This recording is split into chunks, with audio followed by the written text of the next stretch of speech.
Family and fellow soldiers, I'm the Professor, and this is the Moment of Truth.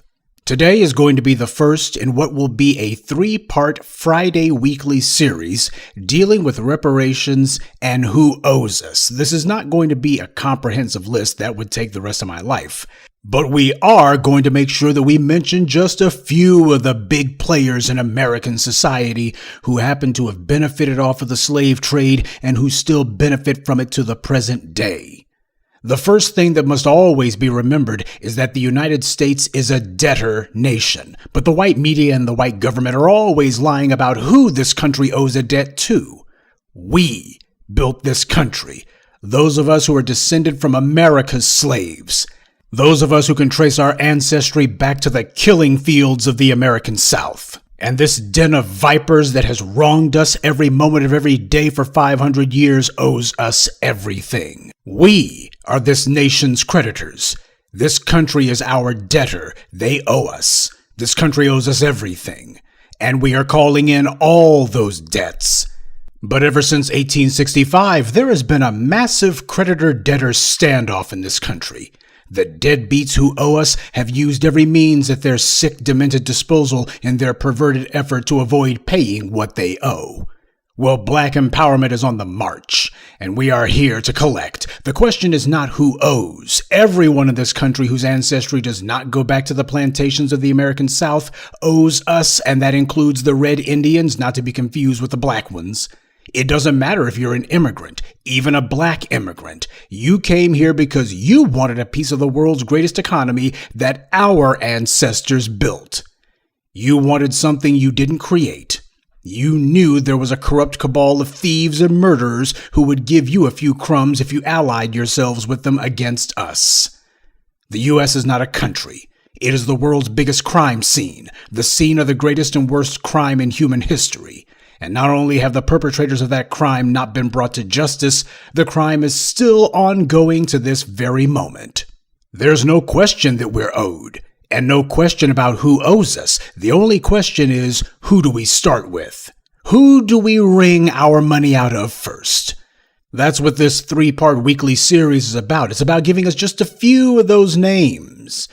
All you have to do is look at the oldest companies in this country, some of the oldest families and even oldest schools in this country, and you'll see a who's who of slave owners and beneficiaries of slavery.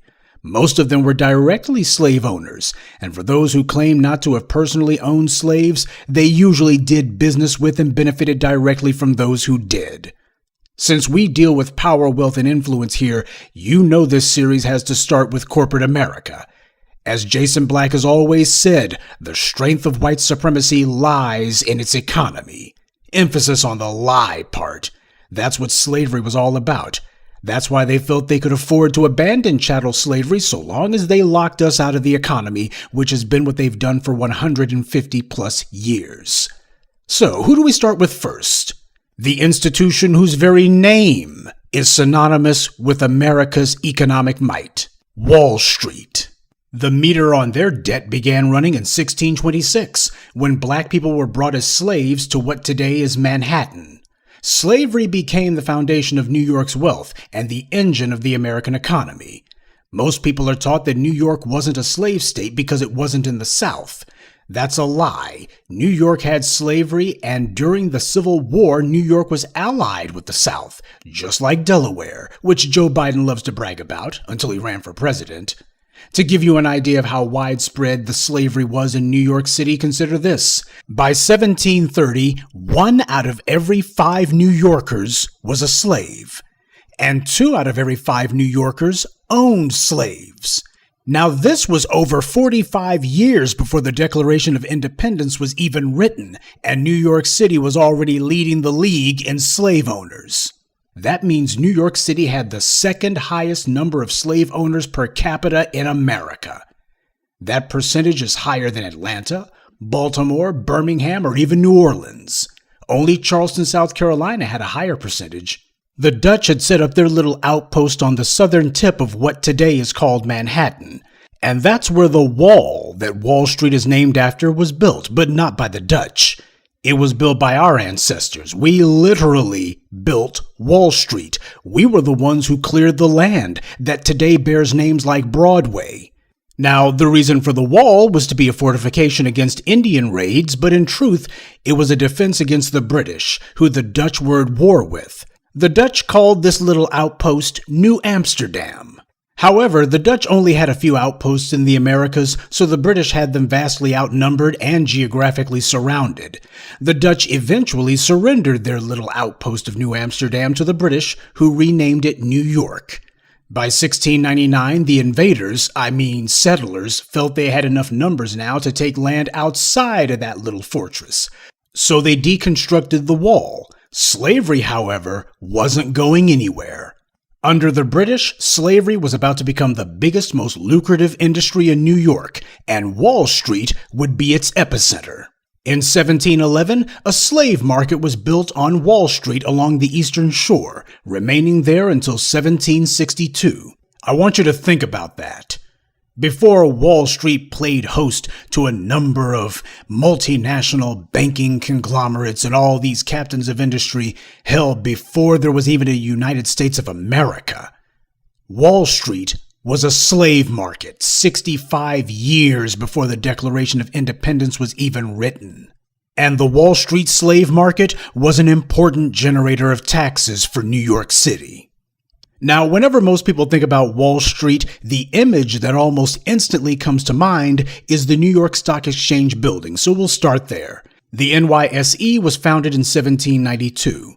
The first shares traded at the NYSE were for the First Bank of the United States. The founder and first president of the First Bank of the United States was a man called Thomas Willing. Thomas Willing was a slave owner, naturally, and he had founded a shipping company with a business partner, Robert Morris. They called their shipping firm Willing, Morris & Company. Their company was involved in the slave trade, which helped make Willing a rich man. He took the proceeds of his dirty business and used it to invest in the fledgling New York Stock Exchange. Also among the very first shares traded at the New York Stock Exchange were for the Bank of North America. Thomas Willing's business partner, Robert Morris, he was the man primarily responsible for financing the start of the Bank of North America. Morris had put a ton of his own money into it, and this helped him to attract outside investors. Robert Morris came from a wealthy family of slave owners, and like his pal Thomas Willing, Morris himself owned at least 2 black people as slaves. This made Robert Morris one of the richest men in pre-revolutionary America, with money made in large part from the slave trade. And these were 2 of the very first shares traded on Wall Street. This was what provided the seed money for the New York Stock Exchange. But as we all know, the word banking means a lot more than just a place to put your money. It also deals with financial instruments too, and this is where insurance companies come in. As the New York Times Magazine reported, New Yorkers invested heavily in the growth of southern plantations, catching the wave of the first cotton boom. Southern planters who wanted to buy more land and black people borrowed funds from New York bankers and protected the value of bought bodies with policies from New York insurance companies. They're talking about insurance companies like New York Life. Originally, the company was named Nautilus Mutual Life Insurance in 1841. In 1849, they changed their name to New York Life, but it's the exact same company. And these weren't small-timers either. As New York Life's own website puts it, their original board of trustees were some of the most influential merchants and captains of industry in the city of New York. Indeed, as the New York Times put it, some of the city's wealthiest merchants, bankers, and railroad magnates. And what was New York Life doing? How did they make their seed money? They began looking south to see if any slave owners would like to insure their human property. In February 1846, one New York Life agent sold over 30 policies in a single day. New York Life clearly wanted to expand their involvement in this dirty business because they immediately began taking out ads in southern newspapers from North Carolina to Kentucky asking if plantation owners wanted to get their slaves insured. Insuring slaves wasn't a new idea, nor was it limited only to North America. The British insurance company Lloyd's of London made their fortune insuring the slave ships and their captives for the better part of 200 years. Taking out insurance policies on them once they were imprisoned on the plantations, however, was something of a novel concept, but one that New York Life made a killing on. Slave policies would come to make up a third of New York Life's business. The president of New York Life, James Depire Ogden, would give a tisk ascribing the word evil to slavery, but clearly it wasn't evil enough for him to turn any of that money down. Whenever some white supremacist tries to tell you that these slave owners and their business pals felt regret about taking part in slavery, you just remember that none of these guys ever did anything about it. There's been a cottage industry in revisionists and outright liars trying to rewrite the history books, to downplay or even deny the part that all these white captains of industry played in slavery. Amazing how all the rich and powerful white politicians and bankers and financiers and other influential white men all allegedly decried slavery, and yet these rich and powerful white men just couldn't put their heads together and do anything about it. They could, however, help slavery to spread. They could help to reinforce it through legislation. That they could do. So don't ever let anyone take some meaningless slave owner's quote out of context, then add their layer of spin to it and tell you, well, this slave owner, he wasn't as bad as all that. If you truly regret something, then you have to make amends for it. An insincere apology 200 years after the fact is tantamount to a slap in the face. New York Life is a Fortune 100 company, and they built their fortune off the slave trade. If they were sorry, they'd be paying reparations. And New York Life was hardly alone. AIG also has dirty hands. One of AIG's subsidiaries, U.S. Life, sold policies to slave owners, as did Aetna. But of course, the banks were the ones who made the most off of slavery. Citibank, Bank of America, Wells Fargo, and of course J.P. Morgan Chase, they all bought banks whose wealth and assets were made by slavery. Profiteering off of slavery was so lucrative and so attractive that even companies that hadn't started off as banks eagerly wanted to become banks so that they could get a piece of the action too. The now defunct Lehman Brothers is a prime example of that. Lehman Brothers was started by 3 Jewish siblings, Henry and Emmanuel, who were later joined by their younger sibling, Meyer. Lehman Brothers was started in Alabama as a dry goods store, not a bank. With cotton being king in those days, and considering the South was as backwards then as it is now, the Lehman Brothers wound up having to accept cotton as payment for their merchandise. And just to show you that dealing in slave-grown cotton wasn't some incidental factor for the Lehman Brothers, that it was in fact something that they themselves approved of, we know that at least one of the Lehman Brothers, Meyer Lehman, was recorded in the 1860 census as being the owner of 7 slaves, one as young as 5 years old. That's an important fact to point out. Lehman Brothers didn't just bump elbows with slave owners, they were slave owners. These guys didn't have some passing tangential connection to the slave trade, they were neck deep in it. One of Wall Street's longest standing and most prestigious financial firms was started by a bunch of slave owners. After a while, they thought they spotted an opportunity. They decided to get into the cotton trading business because apparently that's how much cotton they wound up having on hand. Their foray into the commodities market took off and made them rich. They opened a branch office in New York, and they would later completely move their entire operation there, setting up the New York Cotton Exchange in 1870. The Lehman Brothers parlayed their money from trading slave cotton into underwriting upstart companies like Sears Roebuck. They would later go into underwriting bonds for the railroads. But that's another story. One of the most lucrative financial practices by the banks were slave mortgages. You heard me right.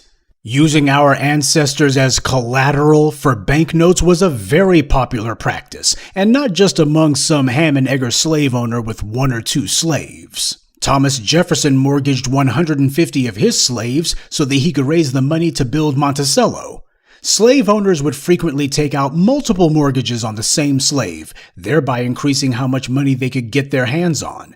And if the loan couldn't be paid, well, let the financiers fight amongst themselves to see who takes possession of the slave then. As the Los Angeles Times reported it, how the founders got into debt was simple. Each year, they sold their tobacco to European merchants, mainly British, primarily in exchange for the goods that supported their lavish lifestyles. As tobacco prices fell, but their desire for material comforts remained, they paid for that lifestyle on credit, extended by many of the same merchants. The patricians of July 4th bristled at their independence being clipped by British creditors, and that independence being so deeply predicated on tobacco, their main way of raising the money owed to those creditors. Tobacco was demanding to grow, and without slaves to raise their crops, Jefferson, Washington, and other slave owners would have been far too busy farming to have had the leisure to contemplate the lofty ideals of liberty. In this way, liberty was tied directly to slavery. Although it would be incorrect to say that the founders went to war with Britain just to get out from under debt, their mounting debt predisposed them to be open to the idea of separating from Britain, resulting in the Declaration of Independence and the Revolutionary War. In the years following America's victory in that war, deep debt continued to hang over Jefferson. He sought repayment plans with his European creditors and used his slaves, whom he listed by name, as collateral against that repayment. In this regard, Jefferson was at the leading edge of a blossoming trend. Although tobacco eventually yielded to cotton, an entire financial services industry emerged from slave-backed loans before the Civil War, through what one economic historian called an orgy of bank creation. The international, read European, finance markets also benefited tremendously from slave mortgages. The slave owners would take out a slave mortgage on a number of their slaves, our ancestors, and then package those mortgages together into bonds, which they would then market all over the world, because slave bonds were understood to be one of the safest investments there were. Europeans, the British, they all wanted a piece of the action. The Louisiana Purchase, often hailed as the greatest land transaction of all time, gave the fledgling United States double the amount of land for our ancestors to be forced to work on, because more land meant more cotton, which meant more money for the white slavers, but not for us. Now, something that doesn't get taught in American schools, though, is the United States government at that time didn't have the money to actually pay Napoleon for the Louisiana Territory. That financing was handled by a bank called Baring Brothers, a British commercial bank. As American Heritage magazine put it, technically, we didn't buy the Louisiana Purchase from Napoleon. We bought it from Baring Brothers. Baring Brothers had already made a fortune off the slave trade in the Caribbean before they turned their eyes northward. After the Louisiana Purchase, Baring Brothers vastly increased and spread their financial dealings in the U.S. Baring Brothers would make deals with slavery organizations like the Consolidated Association of the Planters of Louisiana. Baring would bundle slave mortgages, like the kind CAPL carried, into bonds, which Baring would then sell to European investors. So next time someone tells you that Britain or this or that other European power had abolished slavery, or that they didn't really practice slavery themselves, you'll know to remind them that although the British island didn't have slave plantations, the British gladly did business with everyone who did. Slavery was a global organization. It was the very genesis of globalization. Everyone wanted in because all of them were getting filthy, stinking rich off of enslaving us. You didn't have to own slaves personally or even be located in the U.S. to get rich off of American slavery. The capital from these British and European banks provided the American slave owners with access to a huge pool of credit at low interest rates. They used this money to expand their evil operation, to buy more land and bring as many black people into suffering as possible. Slave mortgages were an example of a self-perpetuating criminal enterprise. The more you do it, the more lucrative it becomes, which is the more people want to do it. So understand that everybody from the sharecropper good old boy with only one or two slaves all the way up to President Jefferson was involved in slave mortgages. And just in case the slave owner was unable to pay his debts and defaulted, the bank would take possession of the slaves. Though, as we've seen for the last few hundred years, our enslavement has proved to be the most lucrative business transaction in human history. Slave bonds paid for the railroad industry. As The Economist wrote in 2013, slave capital earned at least equal returns to those from other forms of capital investment, such as railroad bonds. The rate of return on slaves could be as high as 13% compared to a yield of 6 to 8% on the railroads. And even after the Civil War, the U.S. Supreme Court ruled that plantation owners who owed debts on those slave bonds still had to pay them. So these white supremacists used the enslavement and brutality against our ancestors here as a license to print money. Every big industry in this country either was directly involved in the slave trade or got their funding from companies who were. A lot of white people try to claim they didn't benefit from slavery, and many of them try to claim their families built this country, but that's a lie. Most white people in the United States can only trace their first ancestor here back to the late 19th century. 100 years after the U.S. government was established, and 2 to nearly 3 centuries after the first black people were brought as slaves to build the Americas. These white immigrants came to a land that was already built. And as we see with Wall Street and the U.S. Capitol, it was black people who built the wall and the streets. It wasn't the Irish, they weren't here yet. It wasn't the Asians, they wouldn't arrive for another nearly 200 years. It wasn't the Italians, they didn't arrive in any appreciable numbers until the 20th century. Donald Trump's family is German, but his folks didn't wash up on America's shores until the late 1880s. And yet Donald Trump, just like America itself, told the lie that New York City was largely a result of men like him and his family who built fortunes there, when the reality was they were not there with the slave markets, they were not there with the slave mortgages, or when the banks needed to be financed. They were taking advantage of wealth that other people, black people, made possible. It is the quintessential American fiction that immigrants built the country. The immigrants all came here because black people had already built it. There's a reason why the Irish immigrants fleeing the potato famine there didn't flee to Britain, didn't flee to Canada, didn't flee to Germany, didn't flee to France. All of them came here. They came here so they could enjoy the fruits of our ancestors' labors. And we've got the receipts. Now, obviously, there's a lot more to the details of how New York City in general and Wall Street in specific owes us reparations, but I think the point is made. The wealth that these companies stole from us didn't vanish, just like New York companies who became so wealthy off of our enslavement didn't vanish. The money's still there, and hell, a lot of the companies are still there. They changed names or got bought out by bigger banks, but that changes nothing. Why did those bigger banks like Chase want to buy those slave profiteering banks in the first place? Because of how much money they had. If a thief steals someone's wallet and then gives it to you, that doesn't stop it from being stolen property. So the financial sector, Wall Street, is just one filthy example of who owes us reparations. The same banks who destroyed the financial system 13 years ago also destroyed our families as well. These banks and corporations owe us, and they defaulted on that debt a long time ago. Well, as banks, they know exactly how it works when a debtor refuses to pay. The difference being our ancestors didn't deserve what happened to them. And these degenerates do. Part 2 of this series will post on next Friday. The title, I've Been Slaving on the Railroad. Good day, and be one. I'd like to take a moment to mention some of our contributors. Berto, aka Bert, Michael Johnson, Black to Deaf, Jacques Hargett, Vincent Ali, Milo Johnson, Donal Evans, Tariq Furquan, and Tavin Boone. Salute to them and thank you to everyone for listening, liking, and sharing this message. Black media only exists because of you. Family and fellow soldiers, I'm the Professor, and this is the Moment of Truth.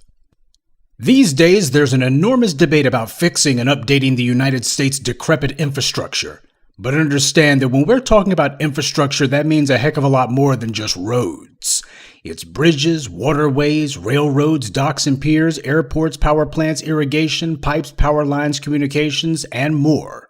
But for the sake of this discussion, we're going to limit infrastructure mostly to what we think of as transportation systems, specifically railroads, because aside from steamships, railroads were a primary means of transportation during chattel slavery and helped to revolutionize the profits of the slavery industry. When it came to railroads and even steam engines, the slave South had the industrial North beat by a country mile, several hundred miles to be honest. Walter Johnson, in his book River of Dreams, Slavery and Empire in the Cotton Kingdom, wrote that steam engines were more prevalent on the Mississippi River than in New England. Slave labor for cotton and other commodities made steamships a profitable business. Slave owners would often rent out black people to be labor on the steamboats. But the railroads were even worse. Now you have a form of transportation that was far faster than a steamboat and wasn't bound by the waterways. It could go directly to its destination. Southern slave owners were the main stockholders and directors of many railroad companies. The South became a place where railroad building boomed, building some of the earliest and longest rail lines in the U.S.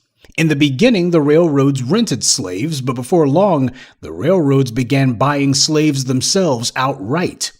Wachovia gave a feeble apology for one of the banks it had acquired, Georgia Railroad and Banking Company, which owned at least 162 black people as slaves. The railroads were built with black labor and paid for with slave bonds. One estimate places over 10,000 black people being forced to build the railroads every year. It was a self-perpetuating cycle of misery. Build more railroads, move more cotton. The railroads become more valuable, which incentivizes the building of even more railroads, and so on. Since so much of the ties between slavery and the economy were in Louisiana, we're going to use them as a case study. Louisiana State University's website features a thesis paper written by social scientist and historical scholar Merle Elwin Reed in 1957. The great thing about Reed's research is that he uses practically all primary sources. That means that he had to get the original records from the railroad companies themselves and from the state legislature. We'll start with the New Orleans and Nashville Railroad. We already know the railroads began using slave labor practically from the moment they laid down the first lines in the 1830s. Now, the guys who planned the railroads in the South were usually plantation owners or merchants adjacent to the plantations who were trying to figure out more efficient ways to move the slave-derived cargo. But there's no railways or anything else unless somebody pays for it. And who paid for the railroads? The government, federal, state, and local. In the early 19th century, there was an iron tariff in place by the U.S. Congress to help protect the Pennsylvania steel industry from foreign steel manufacturing competition. But in order to encourage industrialization, in 1832 the U.S. Congress granted a special tariff waiver to iron used for railroad lines. This was a big help to the railroads like the ones in New Orleans, because without that waiver, a railroad in New Orleans would have had to pay $197 a ton for steel from Pittsburgh, as opposed to the $50 a ton that they could get it for from the English. That's an almost 75% savings. So right from the jump, the U.S. Congress altered tax policy to benefit one industry in specific. Can you think of any time that Congress did that for black people? I'll wait. This is what Jason Black means when he says a key practice of white supremacy is picking and choosing winners. They want to decide who the winners will be. They don't leave it up to chance. With the Congressional Act, the railroad industry was insulated from having to pay the same price for iron as every other business in the country. But that wasn't all. Normally, whenever someone wants to start a corporation, they have to get stockholders together. Well, the good old boys down in Bayou Land were never savvy businessmen, so naturally they had trouble finding gullible fools with more money than sense. So they went to the New Orleans City Council, who the railroad had conveniently reserved 5,000 shares for, just in case the city wants to get in on the action. I'm sure that's just a coincidence. The New Orleans and Nashville Railroad asked the city council to buy their stock and issue bonds based on it. The New Orleans City Council agreed, ponying up bonds to the tune of $500,000. Now keep in mind, that was in the early 1830s, so adjusted for inflation, it would be a hell of a lot more today. But even a big infusion of cash like that wasn't enough. These would-be railroad magnates wanted to go to New York or even to Europe to seek investors, but they already knew that neither Wall Street nor the English banks would invest in shady ventures from clearly incompetent businessmen unless, as Merle Elwin Reed put it, some responsible agency other than the chartered railroad company agreed to underwrite the loans. And since no private company was willing to invest in their railroad, they went to Louisiana's state legislature, who eagerly gave them the money. The Louisiana legislature decided to underwrite these railroads and began issuing bonds based on the credit of the state. So the legislature put the taxpayer on the hook if these guys failed to pay their investors. Of course, if you're going to build a railway, you'll need someone to survey the area that the railroad route will run through and to determine materials and costs. Fortunately, the state legislature paid for that too. As Merle Reed put it, free surveys were a boon to the railroads because qualified engineers were scarce and their services costly. But even that was just the beginning of the help that the railroads got from the state. The legislature authorized loans to be given to the railroads. The state and local governments also granted the rail lines monopolies on routes. But in addition to bonds, loans, and monopolies, the state also gave the railroads long-term tax exemptions, rights of way through state land, and the power of eminent domain over private property.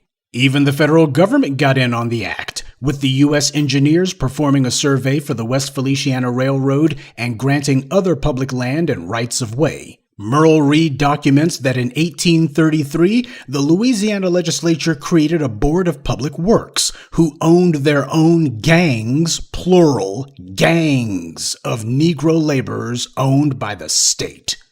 As Reed writes in the footnotes, in 1833, the purchase of 150 Negro laborers was authorized for use in public works projects. When these laborers were not employed by the state, they were hired to internal improvement companies. Keep in mind, this thesis was written in 1957, but even then, they were very careful to try to minimize the use of the word slave as much as they could, instead saying laborers. Well, a laborer implies that there was some sort of bargain between the person working and the person who hires them. It implies that the person working has a choice. When you buy someone, that's not a laborer, that's a slave. And when Reed writes that they were hired to internal improvement companies, well, the slaves weren't hired, they were lent out. And internal improvement companies means private interests, like the railroads, which the Louisiana Board of Public Works also invested in on behalf of the state. And as if all that wasn't enough, as if the state giving loans to the railroads and buying bonds to help them out, and the state also giving them tax exemptions and all the rest of it wasn't enough, there were some railroads in Louisiana, such as the New Orleans and Carrollton Company, who were authorized by the state to conduct banking activities for themselves. So all the money that the state of Louisiana gave them wasn't enough. Instead, on top of that, let these guys quadruple and quintuple dip and let these guys just become banks. And what, pray tell, did the railroads do with all this money they were getting? In 1835, the corporate directors of the New Orleans and Nashville Railroad purchased a number of slaves in anticipation of labor shortages the following year. Merle Reed writes that the Pontchartrain Railroad Company frequently hired slave labor and began buying slaves in 1833. They started off with 11, and 2 years later they increased that to 22. This is how the railroads began, and keep in mind, Louisiana wasn't the only one. They actually used what they saw in other states as a model for what they did. What was going on in Louisiana was going on all over the South.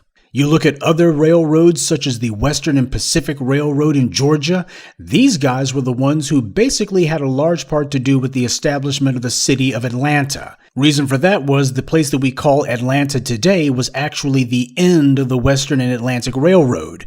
By the way, on a side note, the Western and Atlantic Railroad was owned by the state of Georgia. This is so-called capitalism in the United States.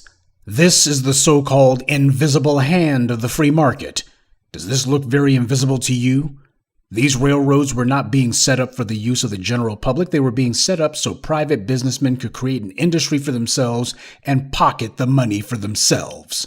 And the state used the taxpayers' coffers to hand these guys money and anything else they wanted. Who needs stockholders when you're being funded by the state?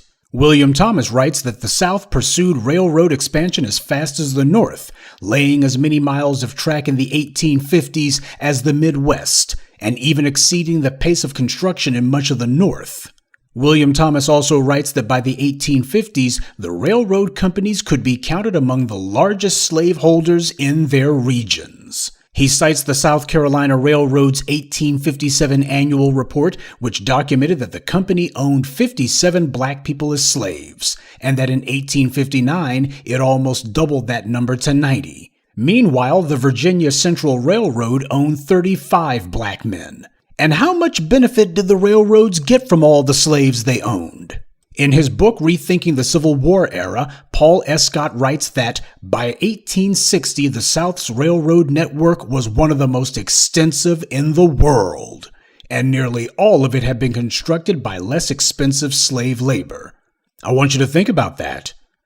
Because whenever people try to envision the great railroad systems, the Deep South doesn't come to mind, but that's mainly because part of how white supremacy works is you drop things down the memory hole. William Thomas added that the railroad's demand for black slave labor was so high that they caused the price of slaves to go up throughout the entire region. Now imagine that. The railroads caused a slave shortage because that's how many black people that they were forcing to work for them. But then there was the question of how much revenue did the state get for their railroads? Raw cotton made up more than half the nation's exports in the first 6 decades of the 19th century. That's between 1800 and 1860. And all of it was grown by slaves.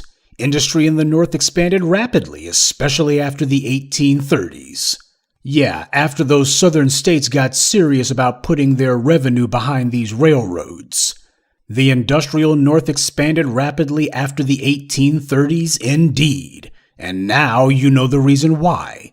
So it was black labor that laid the rail lines and who laid the vast majority of them. That's important because when someone tries to tell you that the Irish or the Chinese built the railroads, that's simply not true. The Irish didn't come in any appreciable numbers until the mid-19th century, and even then they weren't a majority of railroad workers. As for the Chinese, their laborers were limited mostly to the Transcontinental Railroad, and they didn't show up to work on that until the 1860s. That's nearly 2 generations after black people had already built the crisscrossing network of rail lines across the South and in the East.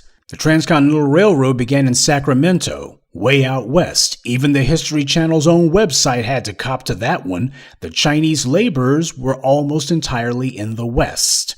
Black labor, on the other hand, was what built the rest of the country's rail lines. There's this effort on to rewrite the history books and to erase black people from it and to claim that everyone was equally involved in the building of the country and everyone was more or less here at the same time and everyone more or less made the same contribution, and that's simply not true. If some guy from an Irish shanty comes to the U.S. and gets denied a job because a business owner doesn't like Catholics, that is not the same as a black person who was born into slavery, defined as less than human by the law, and whose children are condemned to the same fate before they're even born.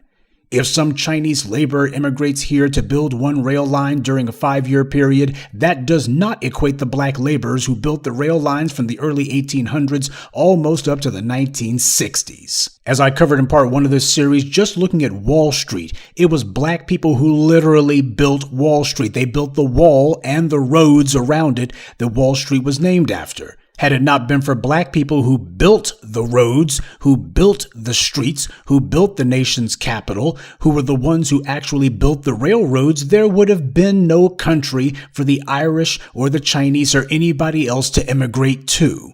And they all wanted to get in here because of the opportunities that existed, but who made those opportunities possible? Black people's relentless, uncompensated labor was what made all of that wealth possible. It couldn't have been the Irish or the Chinese or the Germans or any of the rest of them because they weren't here, certainly not in any appreciable numbers.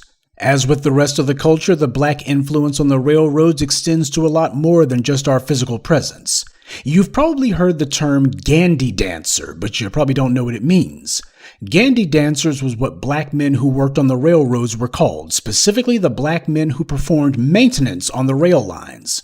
Trains are enormously heavy, and their weight is shifting all the time. This causes the railroad lines to become deformed over time. So what happened was the railroads needed black men to go out there and literally pull the rail lines back into shape. The term Gandy most likely comes from the Gandy Manufacturing Company of Chicago. That was the company who supplied hand tools for the railroad workers. And as for the dancer part, that was because the black railroad workers had to move in unison in order to push those steel rail lines back into shape.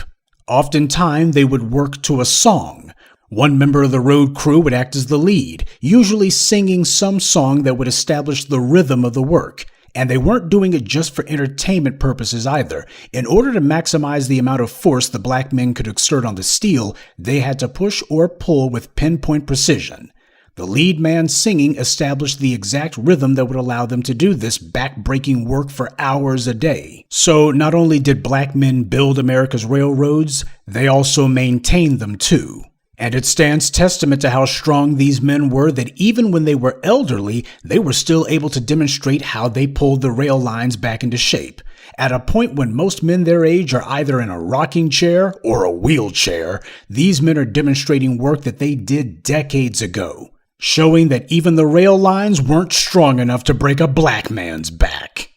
Pretty much the only jobs that black men were prohibited at that time to have any part in was being a conductor on the train, but other than that, black men did practically everything else.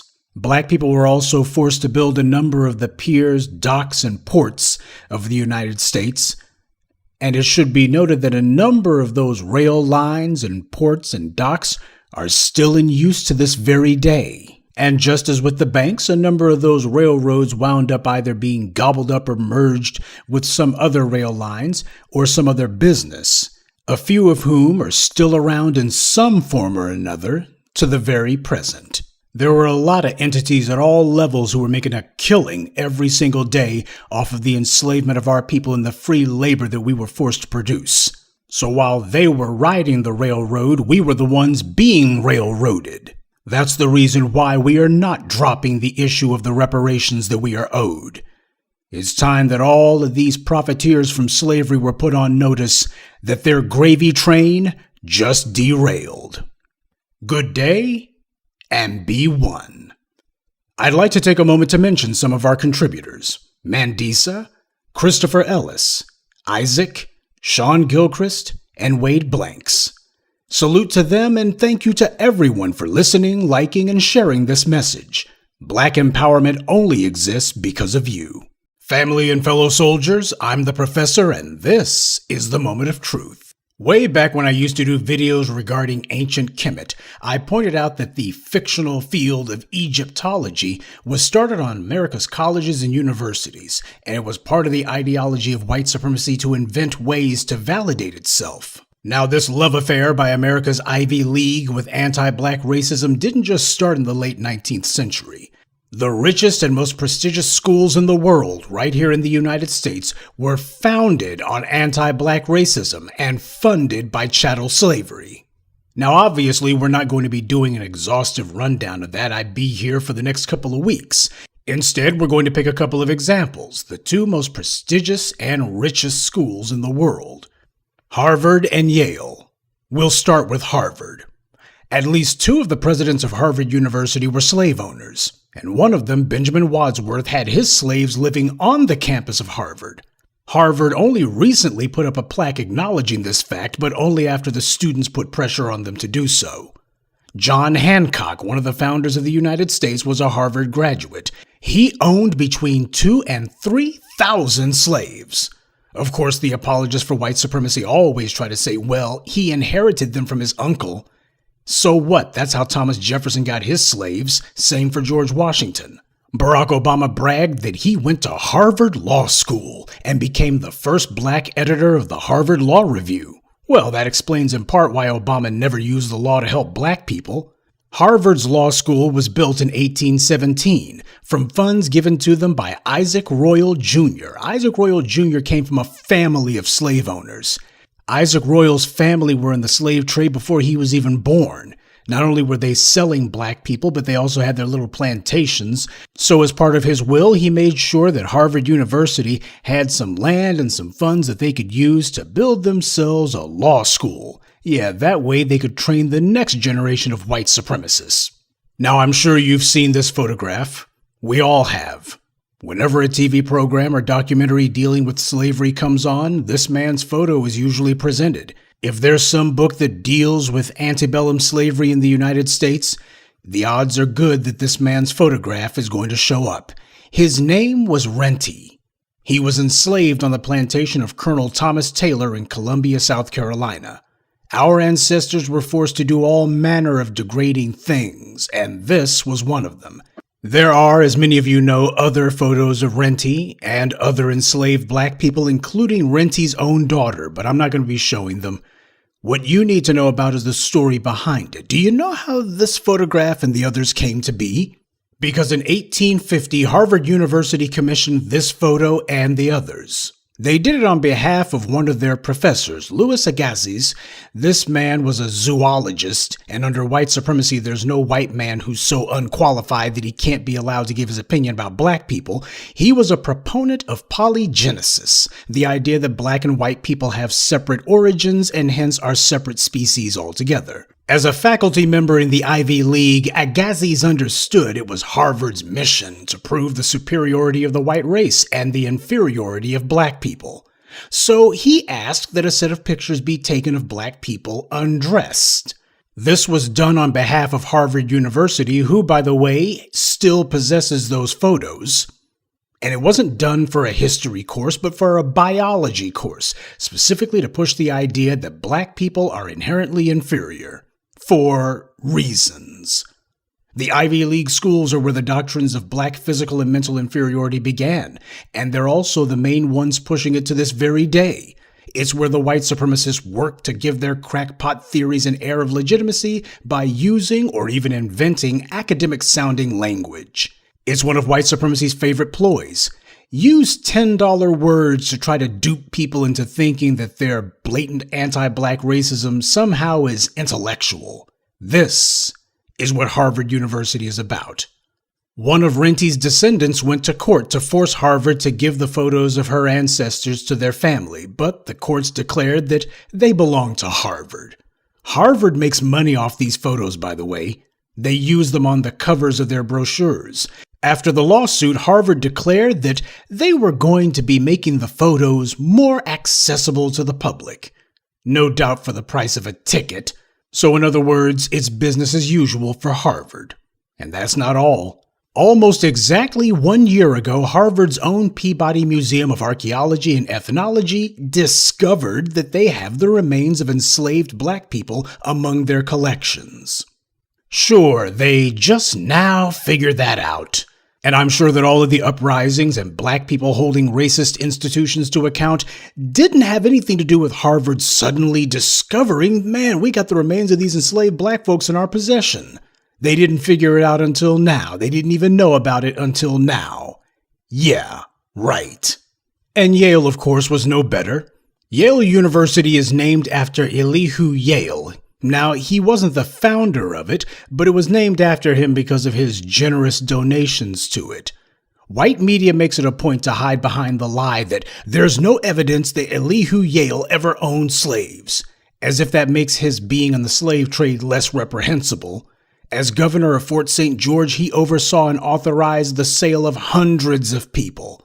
And for a man who apparently had all manner of reservations about slavery, he sure didn't have a problem having portraits of himself painted alongside enslaved black people and making sure they were featured prominently. Because that's how the white supremacists of old showed the world that they had arrived, that they owned people. For a man who allegedly didn't own any slaves, he sure did seem proud of being seen with them. So to say that Elihu Yale never owned slaves would be like saying Osama bin Laden never made a bomb or never hijacked an airplane. Elihu Yale was born in 1649, long before the U.S. was founded. He came from a prosperous family. His father was a merchant in Boston, but apparently he must not have liked the weather because Yale's father took the family back to their native Britain. Elihu Yale never set foot in the Americas again, though after a lifetime of enslaving, pillaging, and plundering, he decided to become a benefactor of sorts to a school in New Haven, Connecticut called the Collegiate School of Saybrook. He sent a donation of books to the school in 1718. Noted Harvard graduate and slave owner Cotton Mather wrote to Yale telling him that if he sent another gift, only larger this time, they could be influenced to name a school after him. Yale could take a hint, so he sent more books, a picture of the British dictator King George, and textiles from the East Indies. The people in Connecticut sold the donations for cash, getting them £800, which they used to construct a building which they named after Yale. So if you ever wondered where the American tradition of schools naming their buildings after rich donors comes from, now you know. Yale finally kicked the bucket in 1721, and in 1745, the people at Saybrook,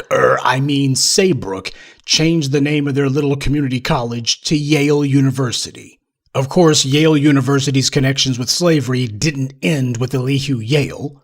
Yale's own website had to admit that the university's Connecticut Hall was built by slaves.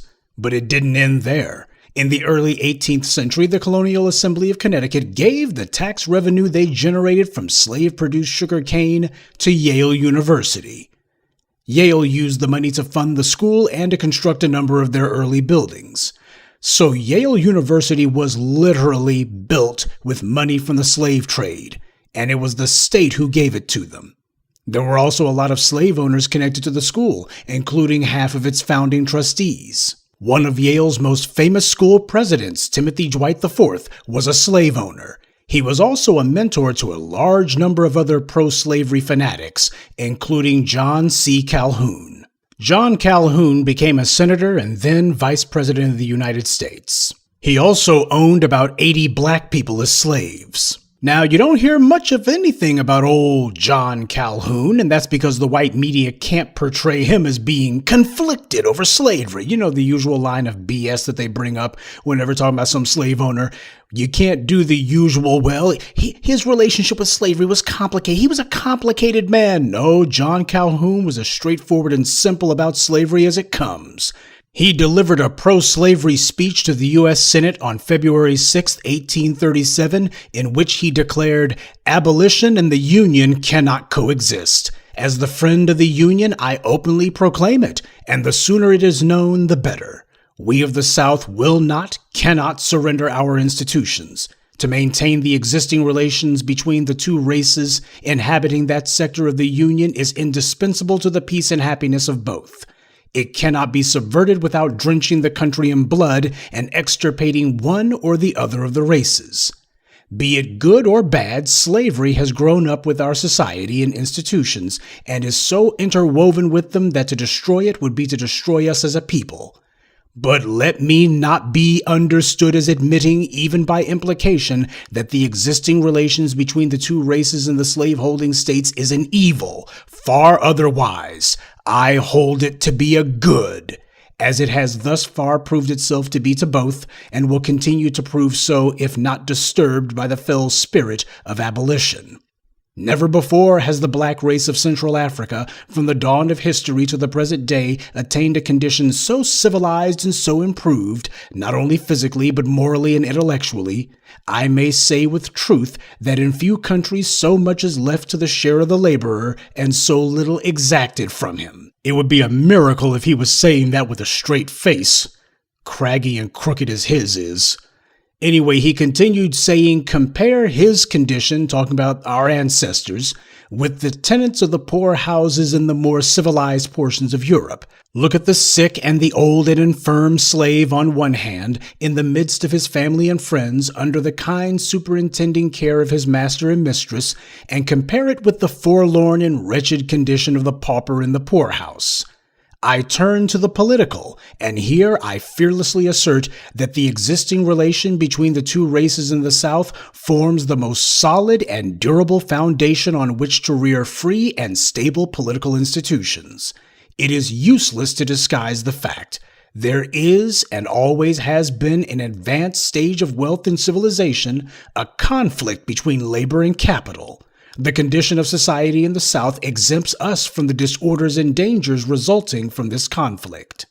This is what one of Yale University's most celebrated and revered graduates said to the U.S. Senate.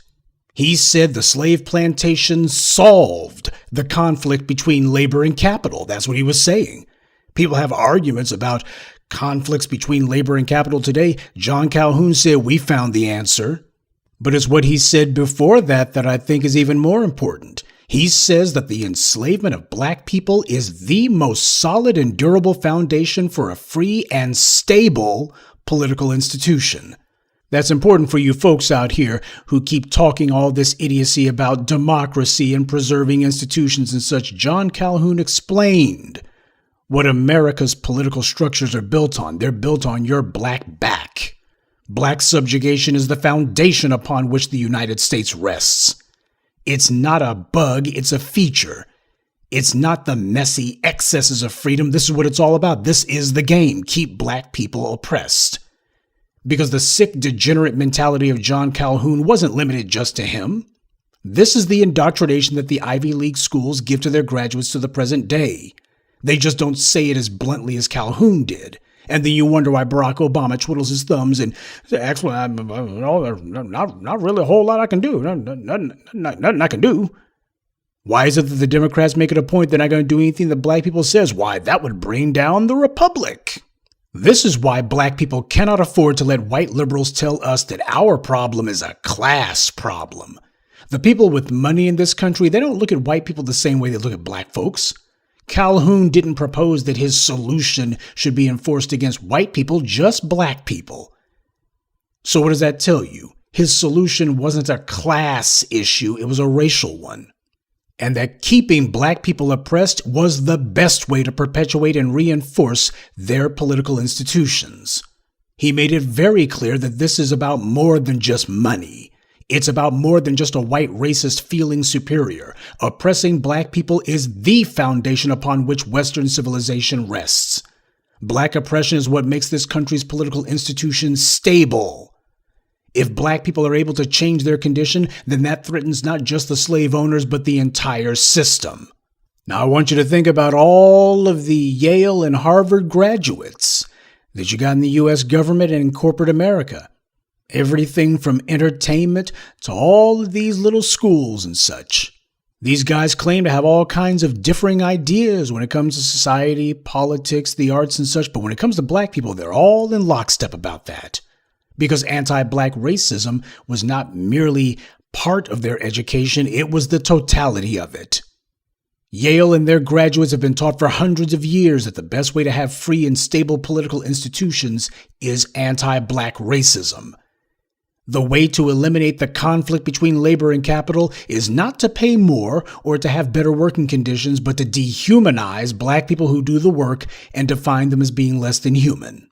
Now I can hear the white supremacist troll or the bootlick saying now, well, you can't directly connect John Calhoun's anti-black racism to Yale. That was just him ranting in front of the Congress. You can't actually say that Yale approved of that. Actually, I can. In 1933, Yale built the Calhoun College, and they decorated it with stained glass windows, one of which depicted Calhoun standing with an enslaved black man kneeling before him in shackles. Another of the stained glass images showed black people toiling in the cotton fields.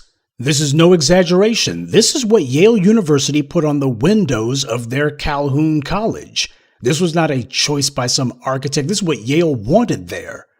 Yale had those images up for decades until a few years ago when a black Yale alumni made them remove the panels showing the black man shackled and kneeling in front of Calhoun. Now, they left up the part about Calhoun. They left that up. They just said, okay, we'll go ahead and remove the black man from there, but we'll keep the rest of it.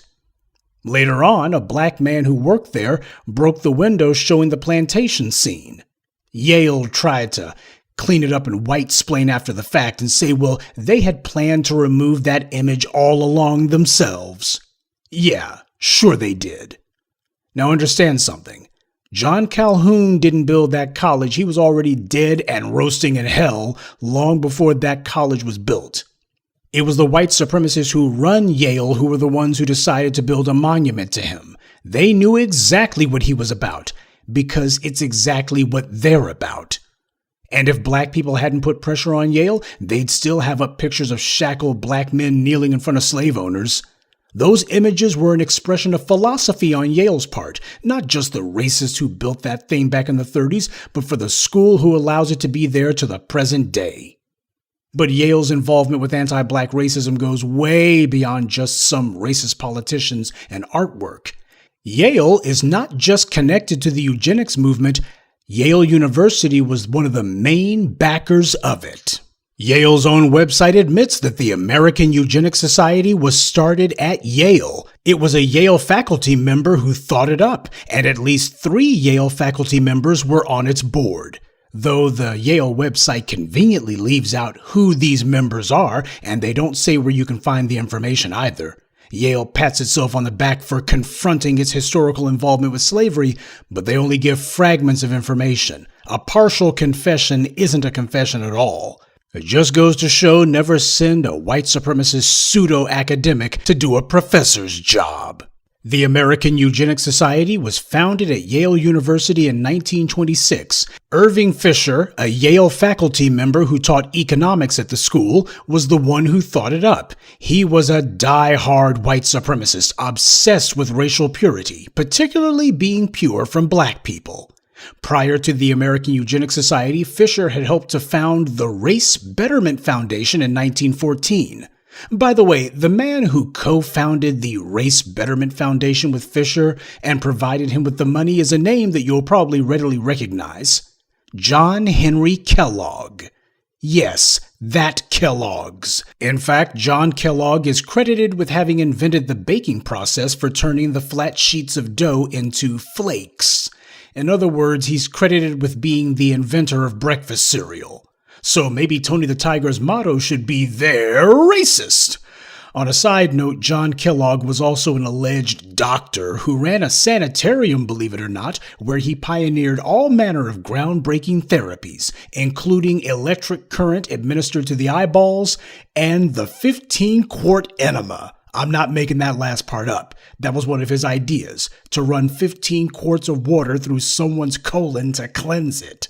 I don't know if this Kellogg guy ran the sanitarium or if he escaped from it, but I want you to understand these are the guys who were the main proponents of eugenics in the United States, the main ones running around talking about bettering the race, mostly by getting rid of inferior people. This is the kind of stuff that these guys were up to. Anyway, back to Kellogg's unindicted co-conspirator, Irving Fisher. Fisher was heavily involved in the eugenics movement and attended the Eugenicists International meetings. He was the one who proposed the creation of the American Eugenics Society, and he knew just the place that it should be headquartered, at his place of employment, Yale University. So understand, it was a Yale-educated economist who was the most gung-ho to spread the idea of black people being inherently inferior. Now, when you understand that Fisher was an economist, John Calhoun's statements about labor and capital take on a deeper meaning, don't they? Another Yale faculty member, Dean Winternitz, who was the dean of Yale's medical school, was also a founding member of the American Eugenics Society. Ellsworth Huntington was a geography professor at Yale from 1907 until 1917. About 15 years later, he became president of the board of the American Eugenicist Society. This is what Yale University did. The doctrines of anti-black racism, it was not just a matter of 1 or 2 fuzzy-headed academics who were there. It wasn't just 1 or 2 professors. These guys wanted to make it where their schools were going to be the central hub. It was going to be the core of the eugenics movement. It wasn't born out of some political movement. It wasn't born in some church or some political party. It came out of the universities. These guys knew that there would be absolutely no opposition to them setting up a eugenics society on school campus precisely because that was the mission of the Ivy League schools. And not only were they obsessed with making sure that they spread and promoted the ideals of anti-black racism, but they also were hell-bound and determined that black people were never going to be able to set up institutions of their own. In the early 19th century, a collection of free black leaders attempted to establish a college for colored youth in New Haven, and they were fought by both the city and by Yale University. As Yale's own website admits, the proposed college met overwhelming resistance from the Yale and New Haven communities, including prominent Yale faculty and alumni. Opponents argued that a new black college would harm the city's existing institutions, including Yale and a school for women. As one resolution against the building of the school put it, "The establishment of a college in the same place to educate the colored population is incompatible with prosperity." Of course, these few examples that I give you from Harvard and Yale barely even skim the surface of the Ivy League's mountain of crimes. But again, I'll be here till next week if I try to do something that's even halfway exhaustive. The relevant question, in fact, the entire reason that I wanted to single out the Ivy League schools for the Who Owes Us Reparations series, is how much money did these slave-owning institutions reap from their anti-black racism? Well, it made Harvard University the wealthiest school on the planet. Harvard University's endowment is now valued at $53.2 billion. That's billion with a B. Harvard University takes the money they get from tuitions and donors and such, and they invest it in the stock market. They're not a school, clearly. They're an investment house masquerading as a school. And Yale's endowment comes in second place with a mere $42.3 billion. So understand that anti-black racism, chattel slavery didn't just make the Ivy League schools financially stable. It didn't just make them rich. It enabled them to become unbelievably wealthy. And what have these schools done with all that ill-gotten money? They use it to justify the dehumanization and segregation and oppression of black people. Their alumni went into high office and they used the prestige of the university to write laws and to push policies meant to dehumanize and to marginalize black people out of existence. And it's not just the Ivy League, of course. University of Virginia is racist as hell. How could it not be? It was founded by Thomas Jefferson. The school had black slaves who were forced to labor there. How can a school claim to be a place that values knowledge above all else when the guy who founded it wouldn't even own up to the children he had by the woman that he raped for 30 years? Because white supremacy has no principles other than power. And just to show you how all of this stuff is interconnected, last week we were talking about the railroads, you'll recall. You might have heard of the name Cornelius Vanderbilt. He was a railroad and shipping magnate. He was also a slave owner. And he used his money to found Vanderbilt University. The first chancellor of Vanderbilt, Landon Garland, was a slave owner and lectured around the country that black people were inherently inferior, and slavery was the biggest favor ever done for black people and had made black people, quote, serviceable to himself and to the world and elevated and improved socially, morally, intellectually, and physically. Gee, you have to wonder, did John Calhoun write that for him? Whenever one of these white supremacist scumbags claims that slavery did all these favors for black people and did them all that good, your first response should be, if slavery was so beneficial, why didn't white people make it exclusively for themselves? And just like Harvard and Yale, Vanderbilt also has a building named after those various slave owners and Confederate figures. But this is just one or two examples of who the United States educational system was founded by. The individuals who the most prestigious schools in the nation were started by and staffed by, and what ideas it is that they promote. This is why America's Ivy League universities are so eager to hire people like Amy Chua and to put them on every board and committee that the schools got. This is why the think tanks have such an easy time finding some Princeton or Columbia graduate who will manufacture their anti-black racist talking points. It's because anti-black racism is part of the Ivy League's DNA. They were built on slavery. The tens of billions that these institutions now own are the direct result of slavery in this country. Well, we're going to teach these Ivy League racists an economics lesson that Irving Fisher wouldn't have approved of. When you engage in anti-black racism, you will pay. Good day, and be one. I'd like to take a moment to recognize some of our contributors. Cloudwalker Z, Detroit Beauty Supply, Stephen Mugusa, Marzine, and Richard Brown. Salute to them and thank you to everyone for listening, liking, and sharing this message. Black empowerment only exists because of you.